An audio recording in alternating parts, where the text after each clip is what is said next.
Hello everyone and welcome to this video. Now today I'm going to be reviewing this album by Paul McCartney.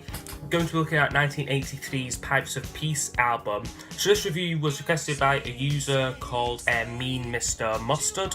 So yes, today I will just be doing my usual thing and giving a bit of background context about the album, then show you my vinyl copy as well as remastered CD versions, and then going over each of the album songs in detail. So overall, this was Paul McCartney's fourth sort of like official studio record, however it was his 12th sort of proper album after leaving the Beatles.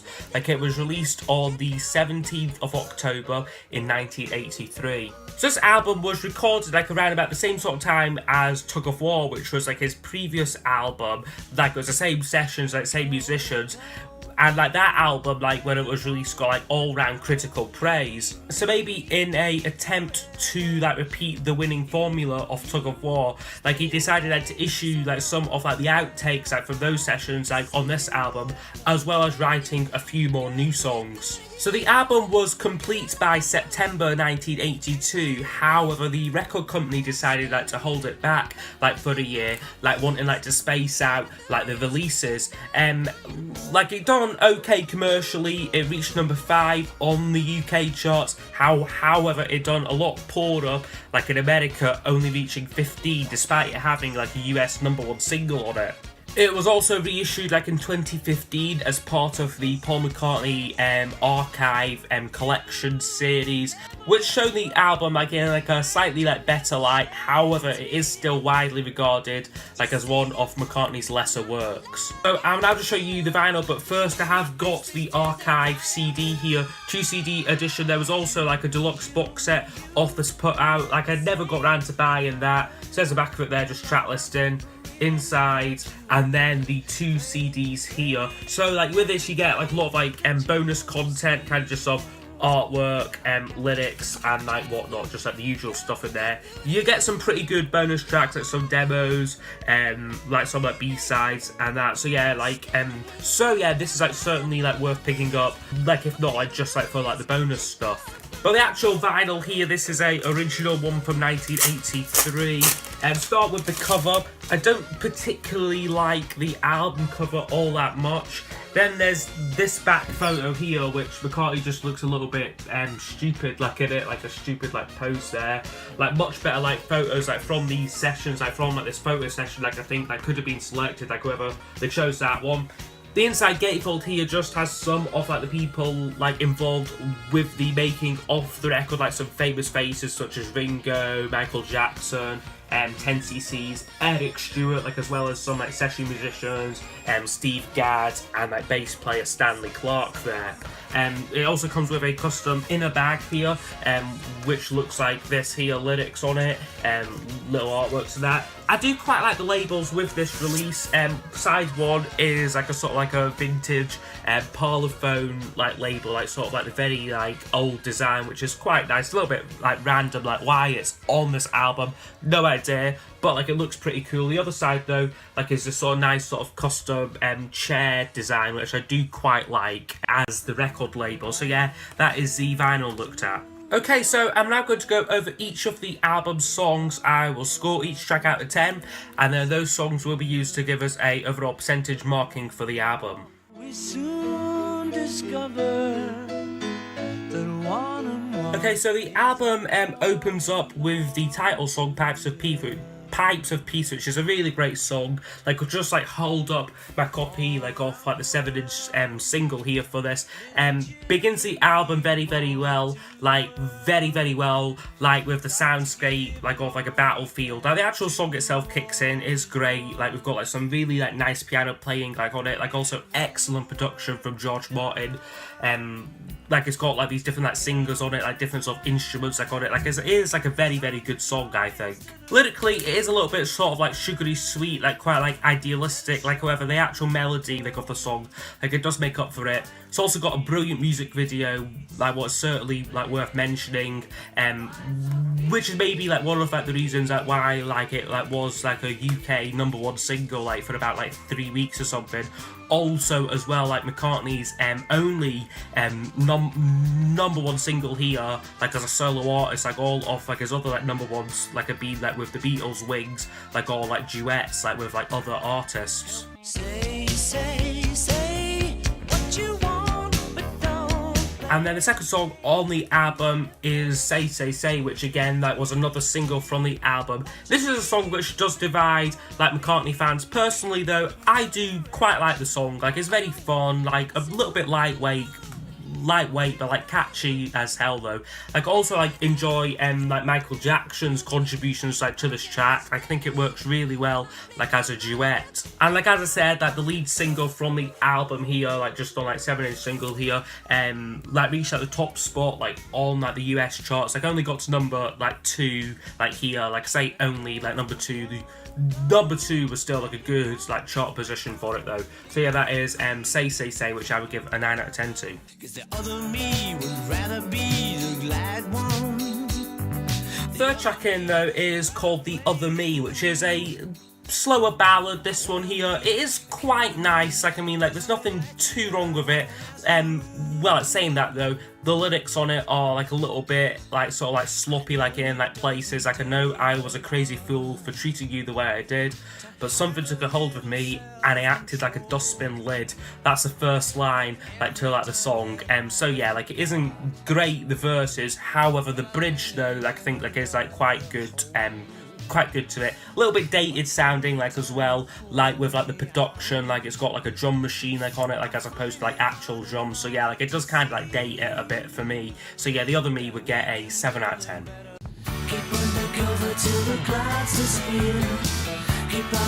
Next song I think is really underrated actually. It's called Keep Undercover, which just like again like it sort of starts off quite quiet, quite soft. And then like the song kicks in and like it's just a whole sort of like heap of fun. It's very sort of playful track.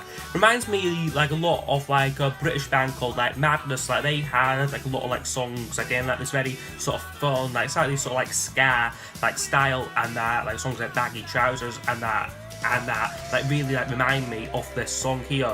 The lyrics like again like maybe like let this song down, like they are a little bit silly, a little bit like nonsensical. However, I think it is though a like cleverly constructed like little pop song. Keep Undercover would get a 9 out of 10. Girl, I love you. Yes, I love you. So then closing off side 1 we get a song called So Bad, which is another sort of like slower ballad like this track here. Like McCartney really shows off like his vocal versatility, singing this song again like a very high-pitched falsetto voice. The song itself like is like okay, like whoever like McCartney's bass playing like really stands out like with this track. Like it was the B-side to like the Pipes of Peace single here, like in like the UK here, like there it's on this sort of blue Parlophone label there, So Bad. However for the American market, for some reason like they decided like to flip the single like around, like So Bad became the A side, like however like it only reached like number 23 on like the Billboard chart. So yeah, like not a great performance there from that song, but still like not a bad track though. So Bad. And it's just the way he thought it would be, 'cause the day. And then opening up side 2 we get a sort of slightly sort of dodgy song called The Man, which is the second Michael Jackson collaboration. It's quite sort of fussy production wise. There's a lot going on with this track and like it doesn't like all work. Like we've got like this sort of like screeching like electric guitar, like then like the song comes in like and there's all sort of strings on it. Like it's very like textured, this track, but like that just like drag it down. Like it really hides like the song like in like some ways, which is like maybe like a good thing because the actual song itself like isn't very good. Like it really sort of like lacks lyrically. Like it's like you're just thinking like why should like I care about like this man? Like I don't know. It is just a real sort of like throwaway song, I think. Very forgettable, like music-wise as well. Like, well, like it isn't awful. Like I mean, like it is certainly like listenable. Like it isn't like as bad like as some people like make it out to be. Like it is still like a good song. Like it's still better than like The Girl Is Mine though. So yeah, like not an awful song there, The Man. Well, they can treat you like a brother. Yeah, they can treat you. And then we get a song called Sweetest Little Show, which I'm again a little bit like on like the fence with. There's like a good idea for a song here. Like the main verse of this like is good. Like however, like it doesn't like really like go like anywhere interesting like after like the sort of like the main like verse to it. The chorus like is just like alright. Like however, like it gets it. However, like it's not like it goes into like this extended guitar piece, which just seems like out of place, like and like pointless to me. So yeah, this song like could have been like a lot better. Like well, like as it is, like it seems like a little bit like unfinished to me. Look at the average person, speak to the man in the... However, it sieges in quite well to the next song called Average Person, which I think like works well, like kind of like the link like between like these two songs. However, with this song though, like again, like it is like another sort of quite a fun, like toe-tapping, piano-driven song. Like it's quite fun and like lively, like lyrically like a little bit daft, like about normal people like doing like normal things, like normal like normal like occupations. And like that, so yeah, quite sort of like silly like lyrically though. It fits like with like the music, which is like very upbeat, like very playful, like almost seems like a novelty track this. But for me, it has a sort of like a certain like charm to it. Like I do like quite enjoy like listening to this track, like when like I'm like in like the mood for it. Like when I'm not, like I would imagine that it would be like quite a annoying track personally. But yeah, like Average Person there, like mixed thoughts. Although mostly a good, solid track, I would say.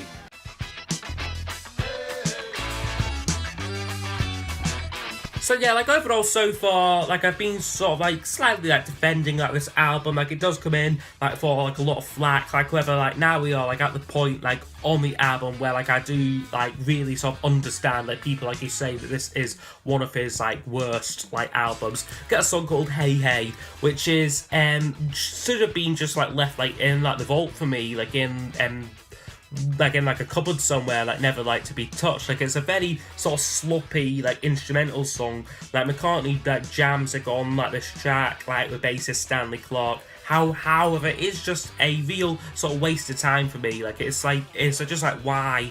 Like it is like the question like again like with like this track. Thankfully, it doesn't go on for too long. Like it's about 3 minutes maximum this track here. So yeah, like it does end like just at like the point like where like you start like considering like tearing out your hair out like about like this track, like just because it is so annoying and like such a stupid like little track. So yeah, Hey Hey, a 3 out of 10, but even that's like quite generous.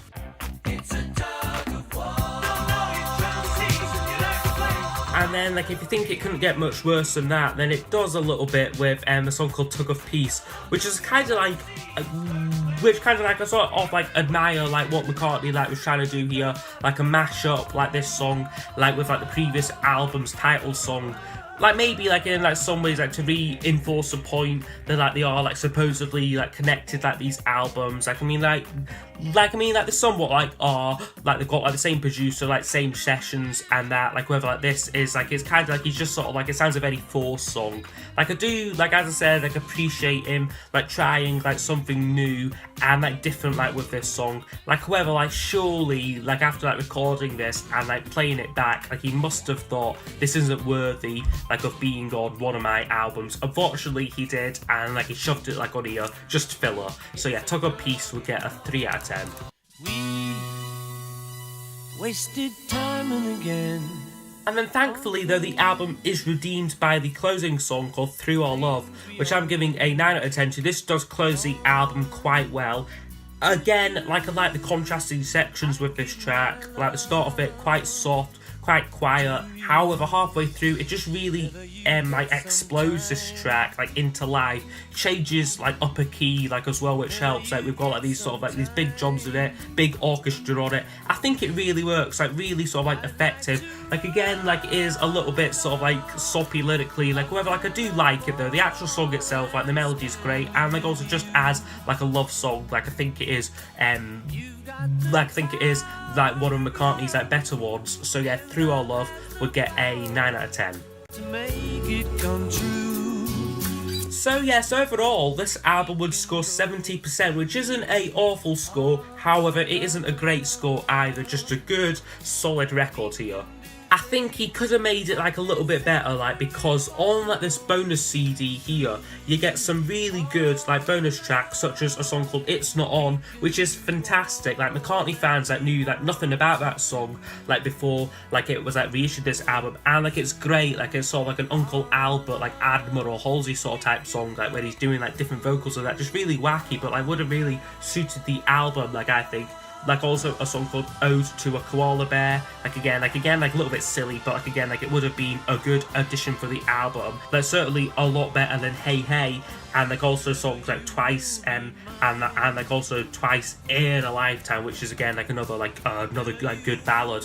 So yeah, would have made this album like a little bit better, like had like wiser songs being chosen. Like also as well, like I'm forgetting like the two songs like from like Give My Regards to Broad Street, like which McCartney like was sitting on, like Not Such a Bad Boy and No Values, which would have like rocked up this album like a little bit more, and like even going like one step further, putting like No More Lonely Nights on here and like ditching like the Broad Street album together could have made this every bit as good as Tug of War. However, unfortunately, it isn't. Lyrically, the songs on here, they're just like really sort of like subpar, like for Paul McCartney standards, like coming off the back, like off like the Tug of War album.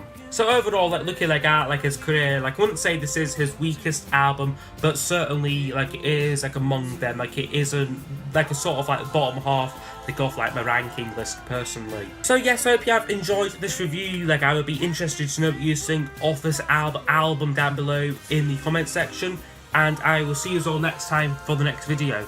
Goodbye. Be blessed with a